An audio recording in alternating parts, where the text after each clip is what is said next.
अभी अभी कुछ ही दिनों पूर्व आप लोगों ने बड़े भक्ति भाव से, बड़ी आस्था से, बड़ी श्रद्धा से उस 10 लक्षण धर्म की आराधना की, जिन 10 लक्षण धर्म को मुनिराज अपने जीवन काल में ग्रहण करते, उनकी आराधना करते हैं। आप लोगों का परम पुण्य का अवसर था कि यहाँ पर परम पूज्य आचार्य गुरुवर अपनी दिव्य देशना से आपके हृदय को उस धर्म से सींच रहे थे। उनकी दिव्य देशना जब खिलती थी यहाँ पर मंच से, तो ऐसा लगता था कि साक्षात हम समोसरण में बैठे हैं। उनके एक एक शब्द, एक एक वचन भीतर से निकलते थे, अंदर से निकलते थे, और वो उनका मात्र एक ही उद्देश्य होता था कि मेरे ये शब्द, मेरे ये वचन आपके कल्याण में निमित्त बन जाए। वो बड़े उपकार के साथ हम लोगों को अपने सही जीवन जीने का तरीका समझाते थे। ये गुरुओं की महानता होती है। एक वीतरागी गुरु ही ऐसा कर सकता है। जो सरागी गुरु होते हैं, अन्य लौकिक गुरु होते हैं, वो कभी भी अपने अंदर जो है वो दूसरे को देने की, पूर्ण रूप से देने की कभी भावना नहीं रखते। क्यों नहीं रखते? क्योंकि उनके अंदर बहुत सारे दुर्गुण हैं। वो ये सोचते हैं अगर हम सब दे देंगे तो ये सब भी ज्ञानवान हो जाएंगे, इनका भी नाम होने लगेगा, इनकी भी प्रतिष्ठा हो जाएगी।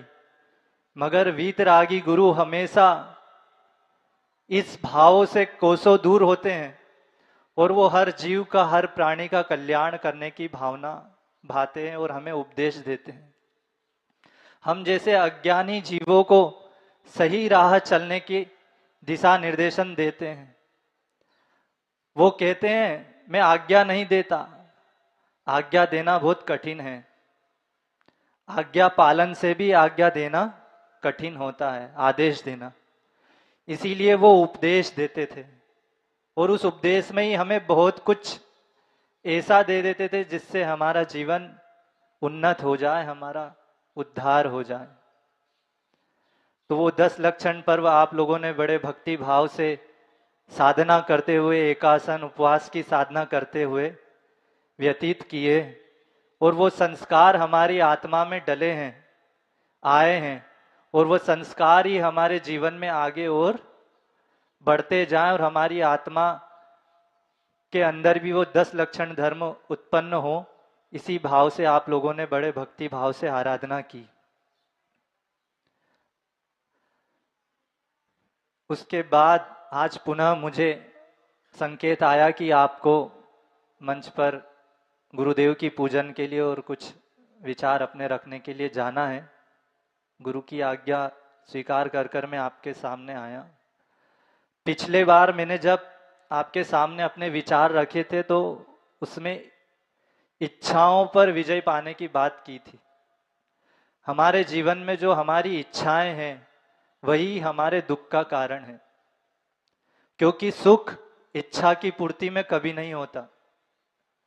अगर वास्तविक सुख चाहते हो तो जीवन से इच्छाओं का अभाव करते जाओ। अगर जीवन में इच्छाएं रहेगी तो दुख निरंतर आता जाएगा, क्योंकि एक इच्छा पूरी होती नहीं है, दूसरी खड़ी हो जाती है। एक सुख को हम भोग नहीं पाते, दूसरे सुख की ओर भागने लगते हैं। जो प्राप्त होता है उसमें संतोष कभी नहीं होता, और अप्राप्त की चाह ही मनुष्य को दुखी करती जाती है। एक छोटी सी घटना पूज्य मुनि श्री क्षमा सागर जी महाराज जी की पुस्तक में पढ़ी थी। एक बहुत मंजिला एक मकान का निर्माण हो रहा था, बहुमंजिला मकान का निर्माण हो रहा था। तो वहां मजदूर लोग काम करने आते थे। मजदूर लोग के साथ उसमें महिला पुरुष दोनों होते हैं, तो महिलाओं के साथ उनके बच्चे भी आ जाते थे, थोड़े छोटे जो रहते हैं। मजदूर लोग तो काम करते रहते हैं, मगर बच्चे क्या करते थे, खेलते रहते थे। जहाँ सामग्री पड़ी रहती थी, रेत है, मिट्टी है, गिट्टी है, जो भी है, वहाँ आसपास वो खेल कर अपना दिन भर वहीं व्यतीत करते थे। तो वो बच्चे रोज एक खेल खेलते थे। किस चीज का? रेल, रेल का। कौन सा? रेल का। एक बच्चा आगे इंजन बनता था और बाकी बच्चे एक दूसरे का शर्ट पकड़कर डिब्बे बन जाते थे, और वो आप रेत के आसपास, गिट्टी के आसपास, मिट्टी के ईंट के आसपास घूमते थे, रेल के जैसे छुक छुक छुक छुक कर कर रेल रेल का गेम खेलते थे।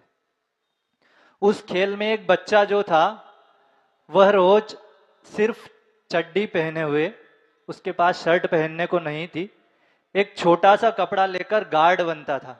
क्या बनता था? गार्ड। गार्ड होता ना पीछे झंडी हिलाने वाला, तो वह रोज गार्ड बनता था। इंजन और डब्बे के बच्चे रोज बदल जाते थे, मगर वह गार्ड वही बच्चा रहता था। रोज एक व्यक्ति उन बच्चों को खेलते हुए देखता था, तो उस व्यक्ति के मन में एक दिन कौतूहल हुआ और वो उस गार्ड बनने वाले बच्चे के पास गया और उससे बोलने लगा, बेटा एक बात पूछूं? उसने कहा, हाँ बोलो भैया, क्या बात है? मुझे एक प्रश्न है। हाँ बोलिए, क्या हुआ? मैं रोज देखता हूं ये रेल रेल का खेल जो तुम सब लोग खेलते हो, इसमें इंजन और डब्बे के बच्चे तो रोज बदल जाते हैं, मगर तुम रोज गार्ड बनकर इस खेल का हिस्सा लेते हो। तुम्हारी कभी इंजन या डब्बा बनने की इच्छा नहीं होती क्या? उस बच्चे ने जब ये सुना और जब उत्तर दिया, तो उसकी आंखों में पानी तो था। उसने कहा, भैया मेरे पास पहनने के लिए शर्ट नहीं है। क्या नहीं है? अगर मैं शर्ट नहीं पहनूंगा तो मेरे पीछे बच्चे खड़े कैसे होंगे? एक दूसरे को पकड़ के सब डब्बे बनते थे। तो मेरे पास पहनने के लिए शर्ट नहीं है, इसीलिए मैं इस खेल में गार्ड बनकर ही, इस खेल का हिस्सा बनकर ही जीवन का आनंद, इस खेल का आनंद ले रहा हूं। उस छोटे से बच्चे ने यह जो उत्तर दिया, यह हम सबके लिए बड़ा ही प्रेरणादायी उत्तर है। हमारे जीवन में थोड़ी सी समस्या आती नहीं है, हम शिकायत करने लगते हैं। आजकल के बच्चों को देख लो आप, सारी सुविधाएं माँ बाप दे रहे हैं, मगर ईमानदारी से बता देना, माँ बाप जितने भी बैठे हैं, आपके बच्चे आपसे संतुष्ट होते हैं क्या? उसको कितने से अच्छे कपड़े दिला दो, अच्छे से अच्छी चीजें दिला दो, अच्छे से अच्छे स्कूल में पढ़ा दो, मगर वो कभी भी आपसे संतुष्ट होता ही नहीं। और वो एक गरीब बच्चा जिसको पता है कि मेरे माँ बाप की इतनी हैसियत नहीं है, उनके पास इतनी सुविधा, इतने धन नहीं है कि वो मुझे कपड़े अच्छे से दिला सके, क्योंकि 2 टाइम का भोजन ही बड़ी मुश्किल से करने को मिलता है। तो उस बच्चे ने शिकायत नहीं की और समाधान ढूंढ लिया जीवन में खुश होने का।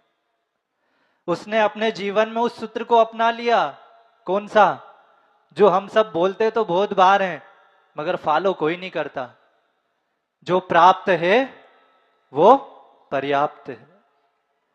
ये सूत्र अगर हमारे जीवन में आ जाए, हमारी इच्छाओं पर हमारा अगर कंट्रोल हो जाए, तो हमारा जीवन वास्तव में सुखी हो सकता है।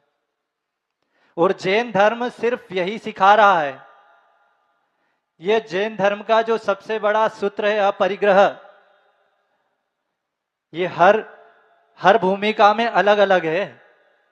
श्रावक की भूमिका अलग है, साधु की भूमिका अलग है, और जो भी जिसकी जैसी भूमिका है, उसमें अलग अलग तरीके से इसको अपने जीवन में लाने का प्रयास अगर हम करेंगे, तो हमारा जीवन भी सुखी हो जाएगा। क्योंकि दुख के मात्र 2 ही कारण हैं, पहला परिचय और दूसरा परिग्रह।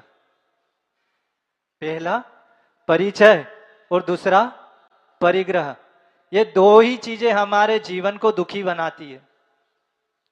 अगर मान लो आपका किसी से परिचय नहीं है और वो आपका शत्रु भी है, और वो आपके पास भी बैठा है तो आपको कोई वेव्स नहीं उठेगी, कोई फीलिंग नहीं आएगी, ना अंदर कोई राग द्वेष उत्पन्न होगा। क्यों नहीं होगा? आपका परिचय नहीं है। इसीलिए बड़े आचार्य भगवान ने अर्थात गुरुजी ने बोला था कि अपरिचित अवस्था का आनंद ही अलग है। पास में बैठा शत्रु भी शत्रु नहीं लगता। अगर आपका उससे परिचय नहीं है तो आपको शत्रु नहीं लगेगा।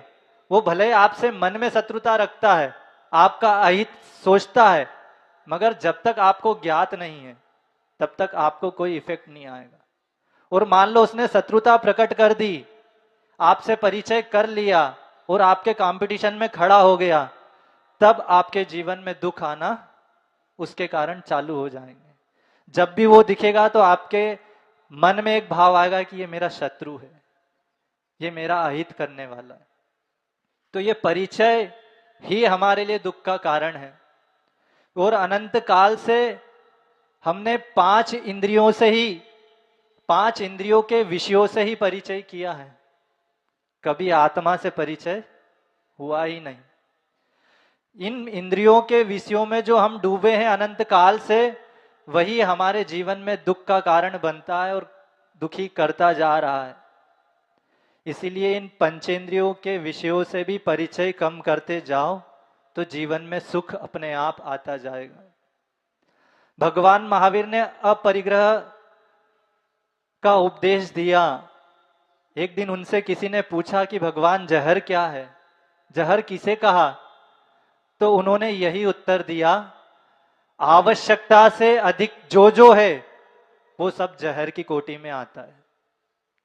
आवश्यकता से अधिक जो है वह जहर की कोटि में आता है। वो हमारा रोटी हो, कपड़ा हो, मकान हो, संपत्ति हो, संबंध हो, कुछ भी हो, अगर आपने आवश्यकता से अधिक किया तो वो आपके जीवन में जहर का काम करने लगता है। तो इस जहर से ऊपर उठने के लिए और इस अपरिग्रह को अपने जीवन में लाने के लिए जो गुरु या जो जिनवाणी हमें कुछ बोध दे रही है, मात्र उस बोध को सुनकर नहीं, उस बोध को गुनकर हमारे जीवन में सुख आता है। और जब जब हम इस आवश्यकता से अधिक चीजों के ऊपर से अपना ध्यान हटाएंगे तो हमारे जीवन में सुख आता जाएगा।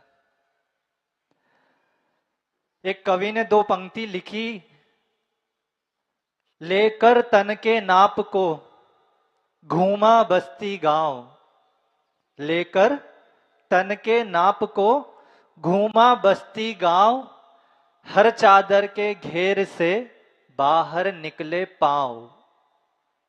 क्या कह रहा है वो कवि? मैं हर गांव हर बस्ती में घूमा इस शरीर के नाप को लेकर, मगर जहां भी गया तो जहां जहां देखा वहां हर व्यक्ति का पांव उसकी चादर के बाहर है।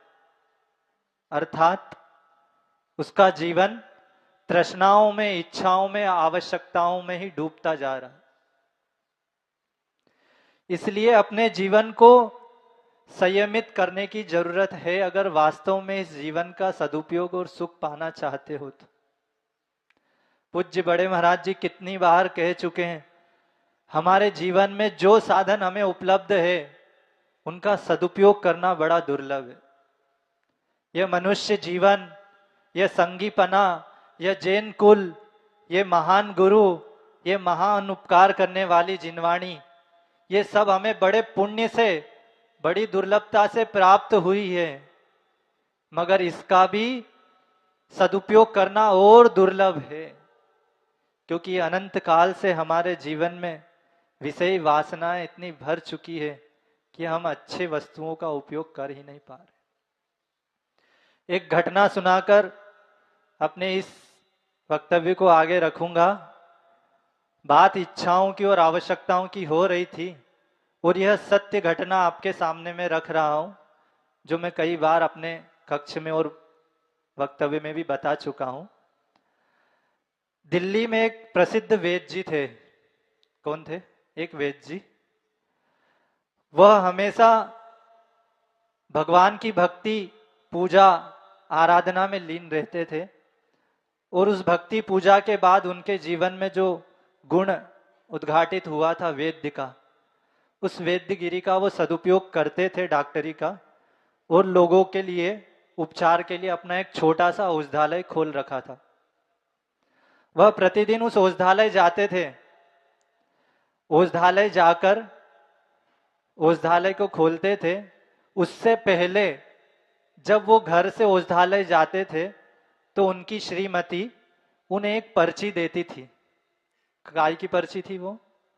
दैनिक जीवन में जो जरूरत का सामान है उस सामान की, अर्थात दाल, सब्जी, चावल, आटा, तेल, घी, शक्कर, जो भी दिन भर के लिए उपयोग में आना है उस सामग्री को लिखकर पर्ची में दे देती थी।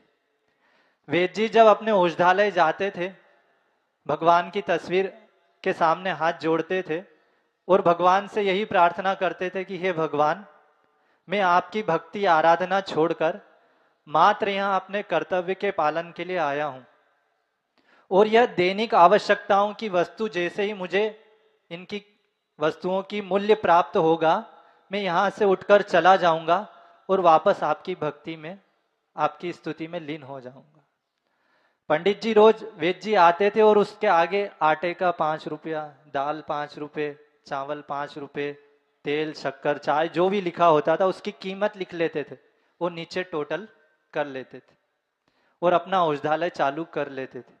जैसे जैसे मरीज आते थे वो उनको देखते, परीक्षण करते, दवाई देते और कुछ मामूली नॉमिनल फीस लेकर वो उनसे ले लेते थे।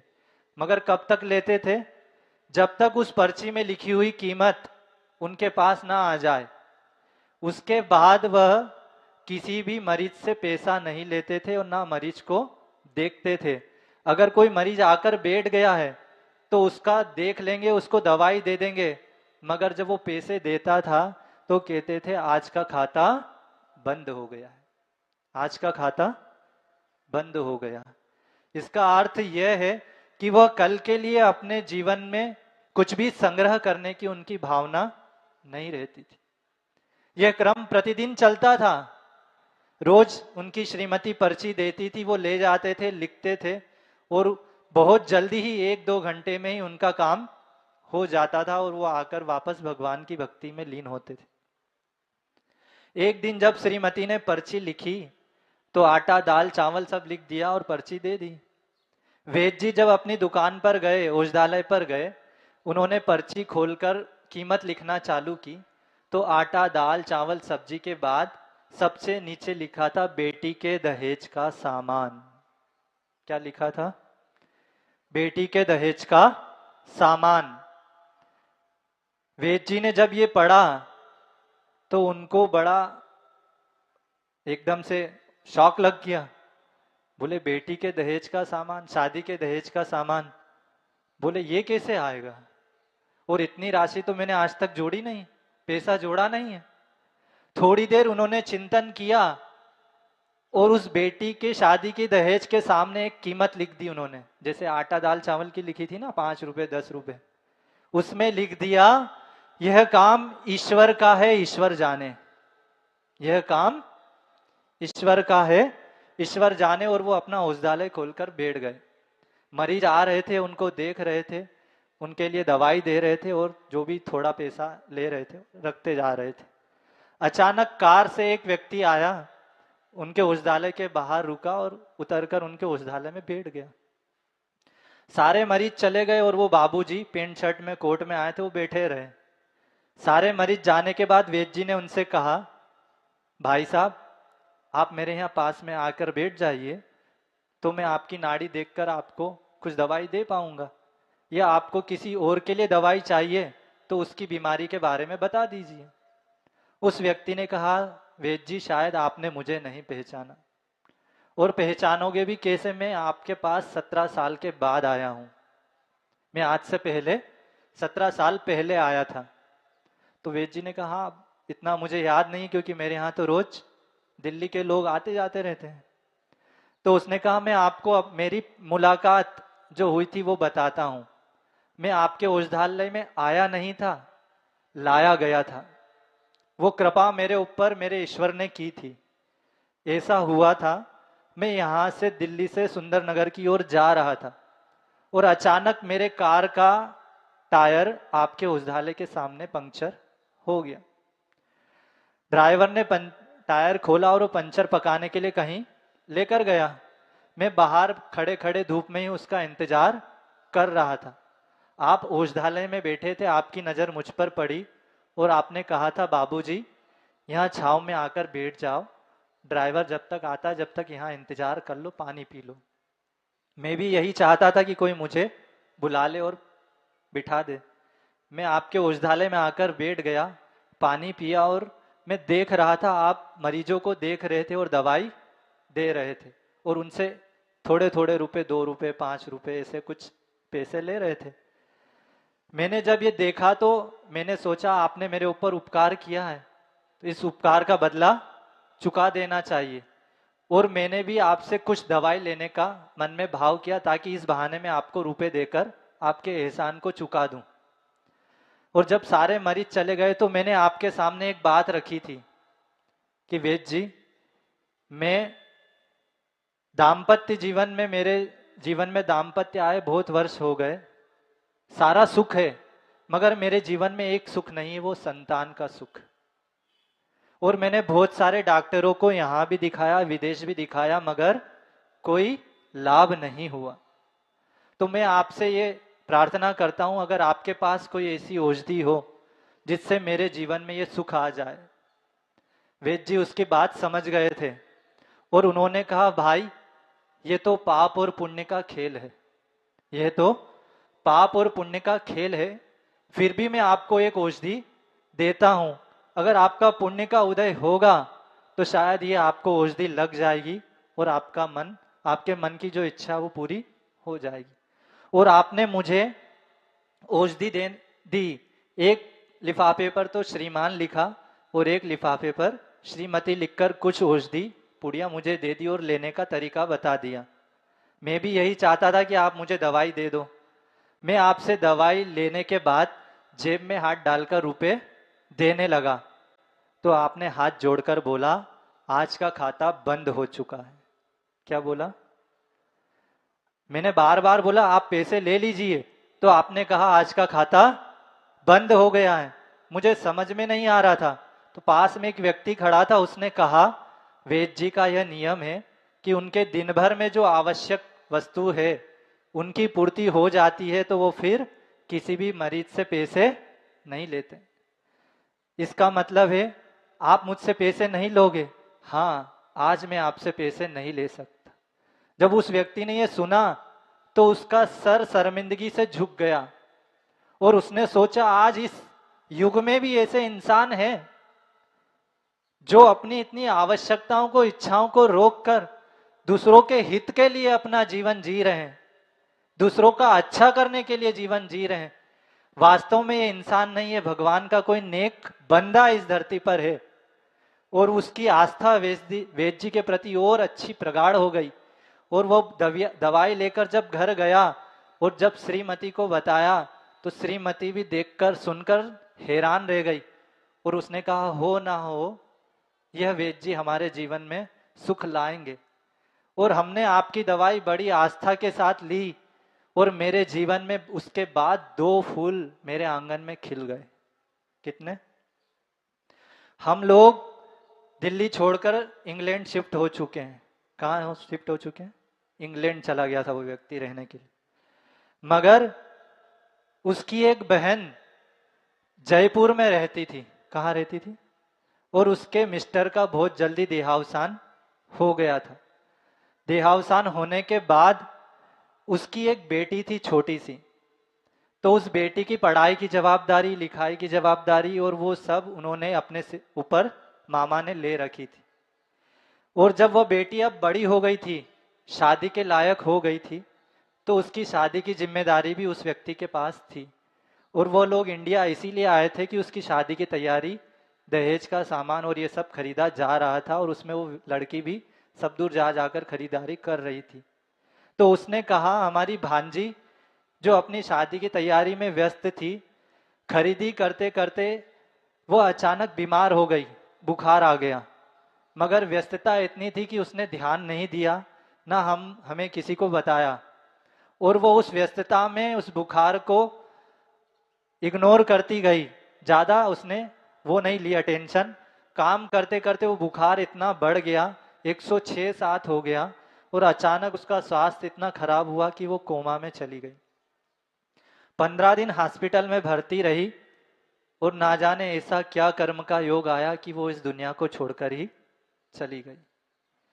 तो उस बेटी के शादी के लिए हमने बहुत सारा सामान इकट्ठा कर लिया था, खरीदा था, वो सब हमारे पास था। जब हमारी भांजी इस दुनिया से चली गई, और जब श्रीमती को भी अचानक याद आया, क्या याद आया, उसने मैंने मेरी श्रीमती को ये बताया था कि जब वेद जी के पास में दवाई लेने गया था तो उनकी एक 4-5 साल की बच्ची छोटी खड़ी थी, और वो बार बार कह रही थी, बाबा घर चलो बहुत भूख लगी है, बाबा घर चलो बहुत भूख लगी है। तो उस श्रीमती को अचानक याद आया कि जो वेद जी थे उनकी वो बच्ची जो 4-5 साल की थी, अब 17-18 साल में शादी के लायक हो गई होगी। और हमने जो ये दहेज इकट्ठा किया है, सामान इकट्ठा किया है, ये भांजी को देना ही था। अब भांजी तो रही नहीं, तो क्यों ना हम उस वेद जी के पास जाकर आज उनके उपकारों को चुकाने का वक्त आया है। जो उन्होंने हमारे ऊपर उपकार किया था, औषधि दी थी, जिससे हमारे जीवन में वो सुख आया, आज उन वेद जी के पास जाकर ये सारा दहेज का सामान देकर उनसे पूछेंगे कि अगर बेटी की शादी नहीं हुई है तो ये सामान रख लीजिए, और अगर हो गई है तो हम कहाँ पहुंचा दें। वेद जी जब उस व्यक्ति की बात सुन रहे थे तो उन्हें कुछ समझ नहीं आ रहा था। वो बड़े आश्चर्यचकित होकर सिर्फ उसकी तरफ देख रहे थे और ईश्वर को याद कर रहे थे कि ईश्वर तेरी लीला अपरंपार है। उन्होंने वो पर्ची उठाई और उस व्यक्ति के हाथ में दे दी और कहा, इसे जरा पढ़ो। जब उस व्यक्ति ने पढ़ा तो आटा, दाल, चावल, सब्जी, तेल, घी के बाद लिखा था बेटी के दहेज का सामान, और उसके आगे लिखा था यह काम किसका है? इंसान का? ईश्वर का है। यह काम ईश्वर का है, ईश्वर जाने। वो वेद जी कहते हैं, मुझे बड़ा अफसोस है कि तुम्हारी भांजी इस दुनिया में नहीं है, मगर ईश्वर का ये रंग देखकर मैं बड़ा अचंभित हूं। आज तक मैंने इस पर्ची पर जो लिखा, जब लिखा, जिस दिन लिखा, ईश्वर ने मुझे उसी दिन दिया है। क्या दिया है? उसी दिन दिया है। मुझे इंतजार करने की जरूरत नहीं पड़ी।